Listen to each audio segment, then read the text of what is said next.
creating a bedding habitat.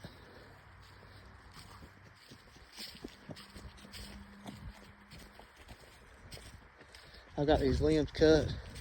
I got these trees hinge cut, coming off to the side to side.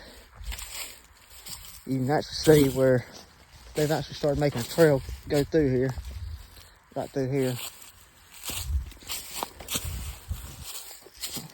Yeah, I got these big trees right here laid down.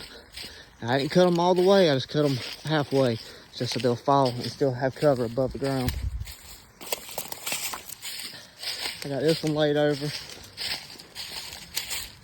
Got these guys laid over. This is the back side. They've got a trail coming right through here, right up through the middle.